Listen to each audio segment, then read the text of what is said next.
नमस्कार ओमकार जी, बहुत बहुत स्वागत है आपका। नमस्कार अंजू जी, और आपके दर्शकों को भी नमस्कार।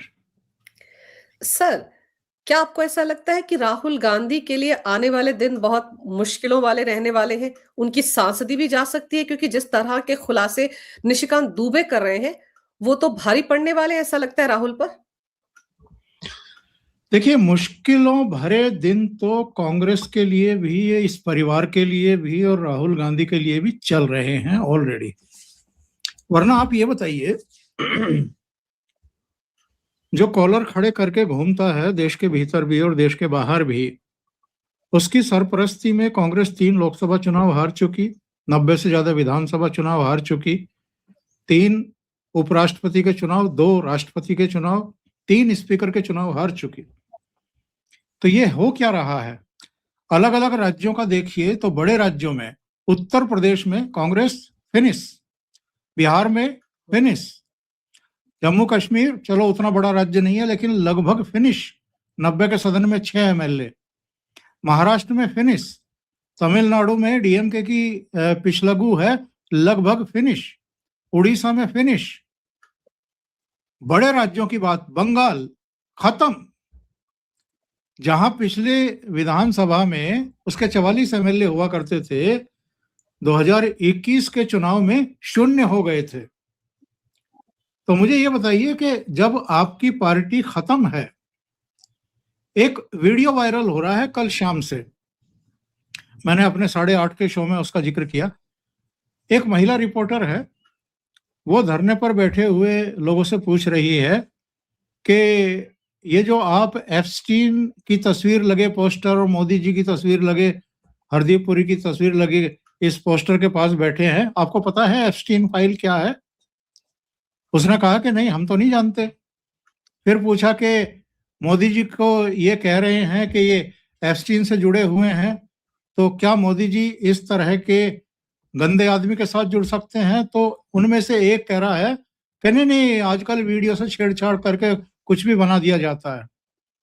फिर एक तीसरा बंदा है, वो कह रहा है कि मैं तो योगी का प्रशंसक हूं। ये तो फिर जो पहले वाला है उससे पूछा गया एक सवाल, तो उसने कहा कि जी हम तो ऐसे ही आ गए, हमें तो 300 रुपए मिले। दिल्ली, जहां 3 लोकसभा चुनाव और 3 विधानसभा चुनाव, एक सीट कांग्रेस को नहीं मिली, और अब ऐसे बड़े पोस्टरों के साथ बैठने के लिए कार्यकर्ता भी नहीं मिल रहे हैं, आपको किराए पर भीड़ जुटानी पड़ रही है। आज ही एक और ड्रामा हुआ है, वो 2021 में, 2020 के आखिर में इन्होंने कुछ किसान संगठनों के नेताओं को पार्लियामेंट में बुलाया था मिलने के लिए, जिस पर कंट्रोवर्सी भी हुई थी। शुरू में सचिवालय परमिशन नहीं दे रहा था उनको वहां जाने की, बाद में ओम बिरला के हस्तक्षेप से वो गए थे। आज फिर इन्होंने 17 तथाकथित किसान संगठनों के नेताओं को पार्लियामेंट वाले अपने दफ्तर में ही बुलाया। क्यों भाई, कांग्रेस ऑफिस में नहीं बुला सकते थे उनको? या किसी होटल में बुला लेते, किसी दूसरी जगह बुला लेते, पार्लियामेंट में ही क्यों बुला रहे? राहुल गांधी अपने घर में बुला लेते राहुल गांधी। लेकिन पार्लियामेंट में इसलिए कि वहां बहुत सारे कैमरे ऑलरेडी लगे हुए रहते हैं, और पार्लियामेंट का इस सेशन का प्रथम पार्ट का अंतिम दिन था, तो ड्रामा करना चाहते थे, उनको कवरेज मिल जाए, वो मीडिया में आ जाएं, देश विदेश में उनके चेहरे देख लें, ताकि उनके लिए प्रायोजक तैयार हो जाएं, पैसा देने वाले तैयार हो जाएं, जैसे उन्होंने 2021 में नाटक किया था। और वो भी क्यों किया था? योगेंद्र यादव ने एक इंटरव्यू में खुलासा किया था, उसने कहा था कि हमने तो अखिलेश यादव के लिए पिच तैयार कर दी थी, अगर वो ठीक से बैटिंग नहीं कर पाए, फील्डिंग और बॉलिंग नहीं कर पाए, तो इसमें हम क्या कर सकते हैं? हम तो उनके लिए बैटिंग, फील्डिंग और बॉलिंग कर नहीं सकते हैं। तो ये दूसरों के लिए पिच तैयार करवाते हैं। तो ये जो तथाकथित किसान आंदोलन की फिर से भूमिका बनाई जा रही है, अब समझ में आ गया होगा आपके दर्शकों की कि जो एक इंटरव्यू महिला रिपोर्टर कर रही है, जाकर के उनसे पूछ रही है और वो बता रहे हैं कि हमें तो 300 रुपए मिले हैं, इसलिए हम यहाँ कुछ समय के लिए आके बैठे हैं। इसी तरीके से आप अंदाजा लगाइए कि वो 2020 के आखिर में जो आंदोलन शुरू करवाया था दिल्ली में, जो 13 महीने तक चला था, उस पर कितना पैसा खर्च किया गया होगा और कौन कौन उसमें खर्च कर रहा होगा, देश के भीतर भी और देश के बाहर भी। कांग्रेस का उस समय नाम आया था, आम आदमी पार्टी का नाम आया था, वो जो पन्नू सन्नू बैठे हैं उनके नाम आए थे, बहुत सारे जो सिख संगठन हैं और जो मोदी विरोधी और भारतीय जनता पार्टी विरोधी हैं और जिनके एक्चुअल में कलेजे पर सांप चल रहे हैं आजकल, जिनकी दुकानें बंद कर दी मोदी जी ने, जिनके भ्रष्टाचार, जिनकी दलाली बंद कर दी, वो सब नाराज हैं। तो वो सब घड़ी की चौथाई में इस देश से प्रधानमंत्री की विदाई चाहते हैं। तो राहुल गांधी और उनकी पार्टी क्योंकि लगातार हारते ही जा रहे हैं। अभी एक दिन पहले क्या हुआ है मुंबई में, भारतीय जनता पार्टी की पहली बार रितु तावड़े मेयर बन गई हैं। बीएमसी में कांग्रेस कहाँ है साहब? जो लोकल बॉडीज के चुनाव थे, जो पंचायतों के चुनाव हुए हैं और जो नगर निगमों के चुनाव हुए हैं, उनमें भी कांग्रेस साफ, विधानसभा चुनाव में भी कांग्रेस साफ, हर जगह यही हाल है।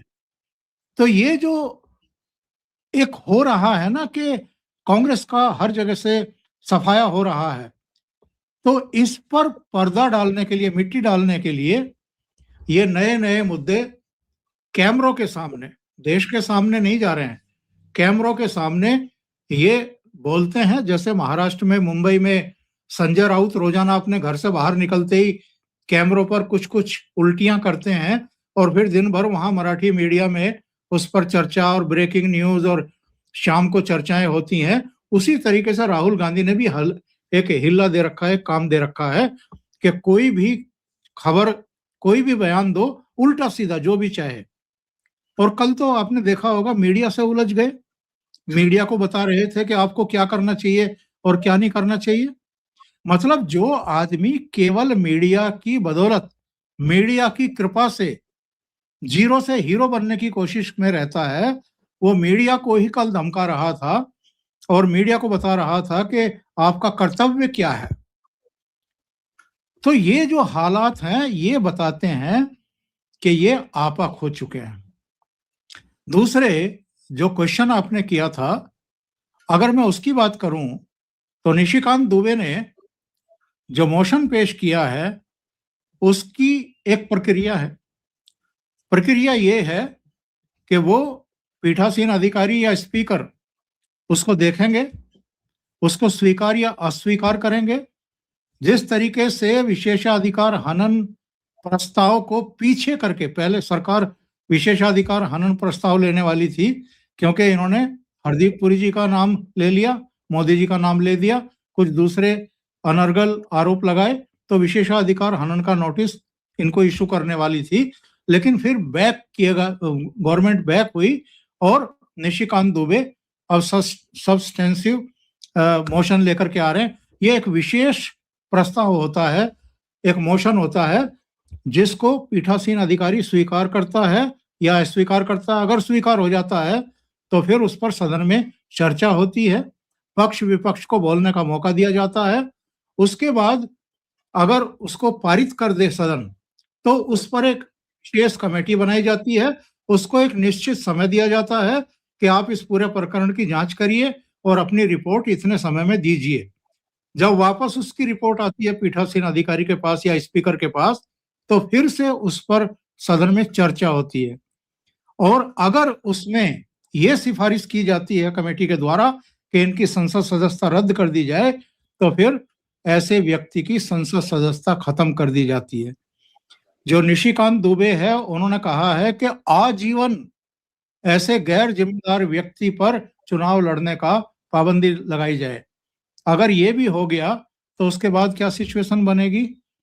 तो ये जो इस समय सत्ता पक्ष की तरफ से ये जो एक निजी मोशन लाया गया निशिकांत दुबे के द्वारा, ये बहुत सोचा विचारा एक थॉट है, एक रणनीति है। और मुझे लगता है कि केवल 4 देशों का नाम लिया है कि ये वहां जाते हैं और जॉर्ज सोरोस के पिट्ठुओं से और दूसरे लोगों से मिलते हैं 4 देशों का ही नाम निशिकांत दुबे ने क्यों लिया, जरा इस पर सोच लीजिए। सर, आप बिल्कुल सही कह रहे हैं, 4 देशों का नाम लिया है, कंबोडिया, वियतनाम, थाईलैंड इन और बहरीन, इन 4 देशों का नाम लिया है। अब की बार मुझे ऐसा लगता है सर, क्योंकि आपको याद होगा जब ये वियतनाम तो अभी हाल ही में गए थे ना, नए साल के मौके पर कैसे आबा धाबी में गए थे, फिर दोबारा गए, 15-20 दिन वहां लगा कर आए हैं सर। और तो आप और आपको याद होगा सर, जब डॉक्टर मनमोहन सिंह का निधन हुआ था, पूरा देश शोक में था, तब भी राहुल गांधी वियतनाम दौड़ गए थे। तो ये सारे दौरे ऐसे जिन पे हमेशा सवाल उठते, सर करते क्या वहां जाकर? तो हो सकता है इन 4 देशों की कंक्रीट जानकारी इस वक्त निशिकांत दुबे के पास हो या हमारी जांच एजेंसियों के पास हो, और उनकी पोल पट्टी तभी खुलेगी जब चर्चा होगी इस मुद्दे पर सदन में। तो फंस गए राहुल इस बार, पता चलेगा वो क्या क्या करते हैं, क्या क्या खेल करते हैं। देखिए, दर्शकों के लिए बता रहा हूं, आपको जानकारी है, इतने सीनियर जर्नलिस्ट हैं। सारे देशों में हमारे मिशन हैं, हमारे उच्चायोग हैं, हमारे दूतावास हैं। उन दूतावासों में हमारे मिलिट्री के ऑफिसर भी काम करते हैं, हमारे जो जिनको हम खुफिया तंत्र कहते हैं वो भी वहां पर काम करते हैं। जो पासपोर्ट लेकर के राहुल गांधी दुनिया में घूम रहे हैं, उस पासपोर्ट पर जब ये यहाँ से विदेश जाते हैं तो यहाँ का भी ठप्पा लगता है, जब किसी देश में जाकर के उतरते हैं वहां का भी ठप्पा लगता है। आजकल सारे देश इंटरलिंक हैं, उनके सर्वर इंटरलिंक है। कौन किस देश का नागरिक कहाँ की यात्रा कर रहा है, हवाई जहाज से उतरने से पहले, चूंकि मैं विदेश यात्रा कर चुका हूं मुझे पता है, हवाई जहाज में ही आपको एक फॉर्म दिया जाता है। उसमें कहा जाता है कि आप कहाँ रुकने वाले हैं, कितने दिन कहाँ रहने वाले हैं, किससे मिलने वाले हैं, इसकी जानकारी दीजिए। वो फॉर्म सारा भरा जाता है, वो जमा होता है। जब आपका इमिग्रेशन वगैरह ये वहाँ पर आप हवाई अड्डे से बाहर निकलते हैं तो वो सारी चीज़ें उनके रिकॉर्ड में चली जाती हैं, ऑनलाइन वो सारी चीज़ें हो जाती हैं। तो अगर राहुल गांधी को या कांग्रेस के नेता को या 10 जनपद परिवार को ये गलतफहमी है कि इनके दौरे गोपनीय हैं और किसी को पता ही नहीं है, या भारतीय एजेंसियां इतनी नाकारा हैं, इतनी नालायक हैं कि उनको कोई पता ही नहीं है कि ये किससे मिल रहे हैं, तो इससे बड़ी गलतफहमी कोई हो नहीं सकती है। और वो भी ऐसा परिवार जिसके 3-3 प्रधानमंत्री रहे हैं और जिनको सारी जानकारी होती है। तो ऐसा तो है नहीं कि इनको, और फुटप्रिंट आप कहीं कहीं कुछ कुछ छोड़ करके जाते हैं। तो अगर आप इस तरह की खुरापातें लगातार कर रहे हैं, अगर आप देश के एक धवल, एक बिल्कुल मैं कहूंगा कि जिन पर कोई रत्ती भर भी दाग नहीं है, जिनके कामकाज पर, जिनके चरित्र पर, जिनका कुल कैरेक्टर जो है वो पूरे देश के सामने, 13.5 साल मुख्यमंत्री रहे, 11.5 साल से प्रधानमंत्री हैं, कोई एक जरा सा भी कहीं धब्बा नहीं है, ऐसे प्रधानमंत्री पर आप आक्षेप, और वो भी इतनी नीच स्तर के एप्स्टीन से जुड़े हुए हैं, या अभी बहुत माल बाकी है एप्स्टीन फाइल में, इस तरह की लैंग्वेज का यूज करना। आ बैल मुझे मार एक कहावत है। ये प्रधानमंत्री बहुत संयमी है, क्षमाशील भी है बहुत सारी चीजों, और वो तो खुद ही कहते हैं मजाक में कि आपकी सेहत का राज क्या है, कि मैं रोज 2 किलो गाली खाता हूं। तो जो प्रधानमंत्री बिना कसूर के और 24/7 जो देश के लिए ही काम कर रहा है और पूरी दुनिया लोहा मान चुकी है, आपके अड़ोसी पड़ोसी जितने हैं वो सब ईर्ष्या भी रखते हैं, और उनके नागरिक अब ये कहने लगे कि काश नरेंद्र मोदी जैसा प्रधानमंत्री हमें भी मिला होता। ऐसे प्रधानमंत्री का अगर आप कैरेक्टर खराब करने की कोशिश कर रहे हैं तो भाई ये इंतहा है, ये इंतहा है, और सारी सीमा रेखाएं आप पार कर रहे हैं। आप क्यों पार कर रहे हैं? ताकि कांग्रेस के भीतर आपके खिलाफ एक माहौल ना बने, पार्टी के नेता ये ना कहें कि इसको उठा करके बाहर फेंको, इसने कबाड़ा कर दिया, ना केवल पार्टी का बल्कि हमारा कैरियर तबाह कर दिया, हमारे लिए कोई संभावना बची नहीं है। रोजाना हंगामे करना और सरकार पर बेवजह के आरोप लगाना और झूठ बोलना। देखिए, अमेरिका के साथ जो ट्रेड डील हुई है उसमें अमेरिका की तरफ से भी जो बयान जारी किया गया है और हमारे यहाँ से भी जो बयान जारी किया गया, और जो हमारे वाणिज्य मंत्री पीयूष गोयल ने कहा है, उसमें क्लियर है कि एग्रीकल्चर सेक्टर को छेड़ा ही नहीं गया है, डेयरी सेक्टर को छेड़ा ही नहीं गया है। जो चीजें हम पहले एग्रीकल्चर सेक्टर से रिलेटेड अमेरिका से आयात कर रहे थे वो जारी रहेंगी, और जो नए प्रस्ताव लेकर के अमेरिका आया था वो उनको हमने जगह नहीं दी, स्वीकृति नहीं दी, इसलिए 8 महीने लग गए। उस पर झूठ बोलना, उसके लिए फिर वैसे ही 13 महीने जैसे आंदोलन खड़े करने की साजिशें रचना, तो ये सारी चीजें आखिर कोई भी सरकार या कोई भी प्रधानमंत्री ऐसे समय पर क्यों बर्दाश्त करेगा अंजू जी, जब 5 राज्यों के चुनाव तो अब होने जा रहे हैं। पश्चिम बंगाल में, तमिलनाडु में, पुडुचेरी में, असम में और केरल में, और 5 राज्यों में 2027 के शुरू में होने जा रहे हैं। उत्तर प्रदेश, उत्तराखंड, पंजाब, गोवा और मणिपुर में, और 2027 के आखिर में हिमाचल और गुजरात में होने जा रहे हैं। तो कुल मिलाकर के 12 राज्यों में अगले 2 साल में चुनाव होने जा रहे हैं। तो ऐसे में सरकार इनको छूट देगी कि आप झूठ बोलना चाहे, जितना झूठ बोलना चाहे उतना झूठ बोलिए।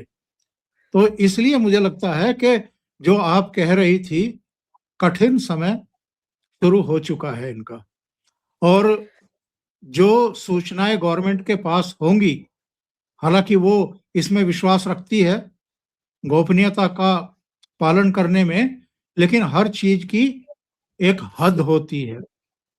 वो गवर्नमेंट खुद नहीं कहेगी, किसी और के द्वारा कह देगी, कहलवा देगी, इनको जवाब देना भारी पड़ जाएगा। बिल्कुल सर, हद तो क्रॉस कर दी है राहुल गांधी ने, क्योंकि आप ये सोचिए, हम ये मान कर चलते हैं सर, संसद के पटल पर खड़े होकर जो बातें कही जाती हैं वो झूठी नहीं हो सकती, सच होता है। आपने मंत्री का नाम ले दिया, पीएम मोदी का नाम ले दिया, अपना क्यों नहीं बताया? आपकी तो माता जी का नाम भी तो है उसमें, जिसमें ये साफ कहा गया है सर कि वो तो मदद मांगने गई थी, फंड मांगने गई थी कि सरकार ये हटा दो, हमको सरकार बना दो, हमको चुनाव जिता दो। इनका नाम भी तो है। इनके बारे में क्या लिखा है? इनकी तो छवि को ही पूरी तरह से तोड़ मरोड़ कर रख दिया है कि ये तो ऐसे नेता है, वैसे नेता है, जैसे बराक ओबामा ने अपनी किताब में लिखा था। तो आप वो कहते हैं ना सर कि जिनके खुद के घर शीशे के होते हैं, दूसरों पर पत्थर नहीं फेंकते। अभी आप देखिए जगदम्बिका पाल जी के साथ जब वो चेयर पर बैठे थे, कैसे बहस रहे थे। हाँ, और उसके बाद बाहर आकर जब मंत्री महोदय केंद्र सरकार के मीडिया से बात कर रहे थे, कैसे गलबैया होकर बाजू से उनको घसीट रहे थे। ये क्या नौटंकी थी सर? ये क्या कहना चाह रहे थे? वो उनको बर्दाश्त नहीं हो रहा था कि जो झूठ उन्होंने अंदर परोसा, उसकी पोल खुल रही थी मीडिया के सामने, और फिर मीडिया पर भड़ास निकाल रहे थे। मैंने शायद आपके प्रोग्राम में बताया था या किसी और चैनल पे बताया था, जिस दिन गणतंत्र दिवस समारोह के बाद at home ceremony Rashtrapati Bhavan में की गई थी, उस समय बहुतों को बुलाया गया था, इनको भी बुलाया गया था, क्योंकि ये मरे जा रहे थे जब पुतिन आए थे, और इनको और खड़गे साहब को नहीं बुलाया था। तो उसके बाद गवर्नमेंट ने कहा कि भाई आइए, अगर आपका प्रोटोकॉल है तो आइए। अब उसमें ये होता है कि राष्ट्रपति और जो गेस्ट, चीफ गेस्ट हैं समारोह के, वो साथ साथ पहुंचते हैं एट होम सेरेमनी में। तो वो आने वाले थे, राहुल गांधी और मल्लिकार्जुन खड़गे टहलते हुए वहां पहुंचे, और चूंकि सब लोग इंक्लूडिंग प्रधानमंत्री और उपराष्ट्रपति और तमाम लोग, वो सब लाइन में खड़े हुए थे राष्ट्रपति और चीफ गेस्ट का स्वागत करने के लिए। तो बाकी को देख करके राहुल गांधी और मल्लिकार्जुन खड़गे भी वहां खड़े हुए, लेकिन कहाँ खड़े थे? जहां वो राजदूत दूसरे देशों के और उच्चायुक्त में राजनयिक खड़े होते, वहां जाकर खड़े हो गए, जबकि इनको प्रधानमंत्री के आसपास रहना चाहिए था, क्योंकि दोनों सदनों के ये नेता प्रतिपक्ष हैं। वहां खड़े नहीं हुए। दूसरे, राष्ट्रपति और चीफ गेस्ट के आने से पहले ही राहुल गांधी लाइन से निकले और जाकर के जो 30-32 टेबल पड़ी हुई थी और कुर्सियां पड़ी हुई थी, उनमें से एक पर जाकर के बैठ गए। यानी इन्होंने राष्ट्रपति और चीफ गेस्ट के आने का इंतजार नहीं किया और जाकर के टेबल पर बैठ गए। तो किरण रिजिजू ने इनको इशारा किया कि आप वहां मत बैठिए, आपको प्रोटोकॉल के तहत यहाँ खड़ा होना होगा। नहीं आए। बाद में किसी और अधिकारी ने जाकर के उनको प्रोटोकॉल समझाया और शायद उनसे आग्रह किया कि ऐसा मत करिए, ये बहुत गलत एक मिसाल हो जाएगी। तो फिर ये जाकर के लाइन में खड़े हुए। इसके अलावा जिसका आप जिक्र कर रही हैं, ऐसा कभी नहीं हुआ कि केंद्र के 2 मंत्री मीडिया से बात कर रहे हों किसी विषय पर और कोई तथाकथित नेता प्रतिपक्ष का नेता, मैं तथाकथित इसलिए कि ये उस नेता प्रतिपक्ष के पद का सम्मान नहीं कर रहे हैं, उसके अनुरूप आचरण नहीं कर रहे हैं। इन्होंने जो जिम्मेदारी है, जो पद है, उसको खिलवाड़ करके रख दिया उसके साथ में। पैंट की जेब में हाथ डाल करके ये पहुंचते हैं उन मंत्रियों के पास और कहते हैं कि आइए, आप चूंकि मेरे बारे में बात कर रहे हैं, तो मिलकर के प्रेस को संबोधित करते हैं, आप बात करिए और मैं उसका जवाब देता हूं। बताइए। इतनी अप्रिय स्थिति ये इन्होंने पैदा करके रख दी है। तो दोनों मंत्री, क्योंकि उलझना नहीं चाहते थे, किसी मूर्ख से आप उलझेंगे तो आपका स्तर भी क्या रह जाएगा, तो वो वहां से चले गए। इसी तरीके के बहुत सारे दृष्टांत हैं। स्पीकर से बहस करना, चेयर से बहस करना, चेयर का अपमान है। और नेता प्रतिपक्ष हैं, ये जिस तरीके से सदन में बैठते हैं, जिस तरह ये अपने आस पड़ोस के सांसदों से या पीछे मुड़ करके अपनी बहन से बात करते रहते हैं, जिस तरह किसी के भी कंधे पर हाथ रख करके खड़े हो जाते हैं, और जो चाय पीते हुए एक वीडियो इनका वायरल हुआ, वो सब चीजें, ये सब चीजें क्या शो करती हैं? आप चेयर की साख को कम करना चाहते हैं, उनके चैम्बर में जाकर के जिस तरीके से कांग्रेस के सांसदों से इन्होंने नारेबाजी करवाई, जिस तरह के तर्क वितर्क करवाए, ऊंची आवाज में एक तमिलनाडु की इनकी महिला सांसद ने किरण रिजिजू का अपमान करने की कोशिश की, प्रधानमंत्री नरेंद्र मोदी के बारे में ऊंची आवाज में बात की। मतलब स्पीकर बैठे हैं वहां पर, तब ये हंगामा, अभूतपूर्व, ऐसी घटना कभी नहीं हुई संसद के इतिहास में। तो प्रधानमंत्री की चेयर के पास आप महिला सांसदों को भेजें, उनके हाथ में पोस्टर बैनर लेकर के भेजें, उनमें भी चुन करके 3 दलित सांसदों को भेजें, ताकि कुछ अगर ऐसा हो जाए तो इसको इशू बना करके बहुत बड़े कैनवास पर देश के भीतर और देश के बाहर बदनाम करो प्रधानमंत्री को और उनकी सरकार को। ये सब क्या है? ये कोई बहुत शातिर दिमाग का अपराधी ही इस तरह की हरकतें करता है और चीजों को डिजाइन कर सकता है। तो हर चीज की हदें पार की गई हैं, इंतहा की गई है। गवर्नमेंट अभी तक शांत थी और शायद मोदी जी ने भी सबको निर्देश दे रखे थे कि ये अगर एक्सपोज हो रहे हैं, अपने कपड़े लत्ते उतार रहे हैं, तो इनको उतारने दो। देश के सामने इनकी असलियत आ जाएगी तो लोग खुद ही समझ जाएंगे। वैसे समझ भी गए हैं, वरना इतने थप्पड़ कोई नहीं मारता है किसी को जितने इनको पड़ रहे हैं। लगातार पड़ रहे हैं, लोग इनको ठुकरा रहे हैं, इनको चुन ही नहीं रहे, इनको मौका ही नहीं दे रहे, इन पर विश्वास ही नहीं कर रहे। तो ऐसे में भी अगर आपको अकल नहीं आ रही है या इनके सलाहकारों को अकल नहीं आ रही है, तो आप, अगेन मैं कहूंगा, इतना गहरा गड्ढा खोद रहे हैं अपने लिए और पार्टी के लिए कि वहां से फिर निकलना ही आपके लिए मुश्किल होगा। सर, वो जो इनका एक सांसद है इमरान मसूद, वो कैसे सबको सदन लोकसभा में खड़े होकर महिला सांसदों को, मैं तो कहूंगी, हाँक ही रहा था। हाँका उनको जाता है जो दिमाग का इस्तेमाल नहीं करते। महिलाओं को कैसे इशारे कर करके बता रहा था, वहां खड़े हो जाओ। आप वो वीडियो देखिए कैसा। और वो इमरान मसूद जो हर रोज जब राहुल गांधी बोलते पीछे आकर बैठ जाता है।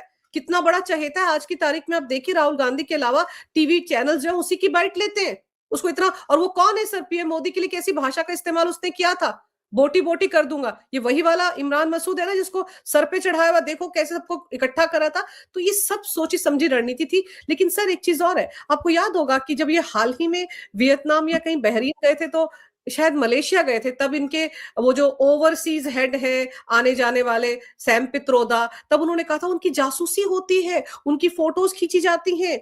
तब इन्होंने ये एतराज जताया था, याद कीजिए, कि इनकी तो जासूसी करवाती है सरकार। जासूसी क्या करवाएगी सर? आप जैसे कह रहे हैं कि हर जगह हमारे अधिकारी होते, सबको पता रहता है। एलओपी है, कल को उनकी कुछ हो जाए तो सर लेने के देने तो सरकार को पड़ेंगे ना, जवाब तो सरकार देगी। तो अब आपको लगता है कि ये जो सैम पित्रोदा से मुलाकात, ये जॉर्ज सोरोस से मुलाकात, यूएस एड से फंड आना, अब तो इन सबकी पोल पट्टी खुलेगी। जब एक बार ये बात चर्चा के लिए सदन में आ गई सर, तब तो सारी बखियां उधेड़ी जाएंगी इनकी। देखिए, इससे पहले भी आपको याद होगा निशिकांत दुबे ने और कुछ दूसरे लोगों ने सोनिया गांधी का सीधे नाम लिया था और सोनिया गांधी के बारे में कहा था कि वो खंडन करें, या राहुल गांधी खंडन करे या कांग्रेस पार्टी खंडन करे कि क्या वो अभी तक जो उपाध्यक्ष पद पर थी, वाइस चेयरमैन के पद पर थी, उनके एक फाउंडेशन में जो एशिया पैसिफिक रीजन के लिए बनाया गया है, क्या सोनिया गांधी अभी भी वाइस प्रेसिडेंट उसमें है या नहीं है? उसका कोई खंडन नहीं आया कांग्रेस पार्टी की तरफ से। तो जॉर्ज सोरोस से अगर सोनिया गांधी जुड़ी हुई हैं और जो बीच में फोटोग्राफ आए थे, उनका भी कोई खंडन नहीं हुआ, प्रतिवाद नहीं हुआ कि जॉर्ज सोरोस के बेटे की कोई शादी थी या कोई फंक्शन था जिसमें राहुल गांधी गए थे, कुछ इस तरह की चीजें भी बीच में आई थी। वो फेक बनाए गए थे, सही थे, क्या थे, उस पर भी कांग्रेस खामोश है। वैसे तो फेक वीडियो बनाने और उनको प्रचारित करने और प्रसारित करने में कांग्रेस का आजकल कोई सानी नहीं है, जवाब कोई मुकाबला है नहीं। वो प्रधानमंत्री का भी कोई सम्मान करना भूल चुके हैं। प्रधानमंत्री के बारे में किस-किस तरह के एआई वीडियो बना रहे हैं और उनको जारी कर रहे हैं। और मुझे तो कई बार आश्चर्य होता है कि गवर्नमेंट ऑफ इंडिया, मोदी सरकार अब तक कोई सख्त कानून इन पर रोक लगाने के लिए क्यों नहीं लेकर के आ रही है। तो लेकर के आना चाहिए और जैसे ही इस तरह के एआई वीडियो या फोटोग्राफ किसी सोशल मीडिया मंच पर आए, वैसे ही या तो वो डिलीट हो जाएं, स्वतः ही डिलीट हो जाएं, या उस सोशल मीडिया मंच के जो ओनर हैं, जो कर्ता धर्ता हैं, उनकी जवाबदेही और जिम्मेदारी तय हो। और जो इस तरह के फेक वीडियो बनाते हैं या तस्वीरें बना करके डालते हैं, उन पर एफआईआर दर्ज की जानी चाहिए। जहां से ये जनरेट किए जा रहे हैं, बनाए जा रहे हैं, वो सारे उपकरण सीज किए जाने चाहिए, जब्त किए जाने चाहिए और जितने दिमाग लगे हुए हैं, जिनकी सलाह पर वो बनाए गए हैं, उनकी भी जवाबदेही तय करके उन पर मुकदमे कायम होने चाहिए। 3 दिन में ये सारा गोरख धंधा बंद हो जाएगा अंजू जी इस देश में। तो ये चीजें कब तक चलेंगी? आप जनता को कब तक उल्लू बनाएंगे, गुमराह करेंगे और किसी का एक कहना चाहिए कि चारित्रिक हनन करेंगे और उस पर दाग लगाने की कोशिश करेंगे। तो ये सारी चीजें जो हैं ये गवर्नमेंट के स्तर पर होनी चाहिए।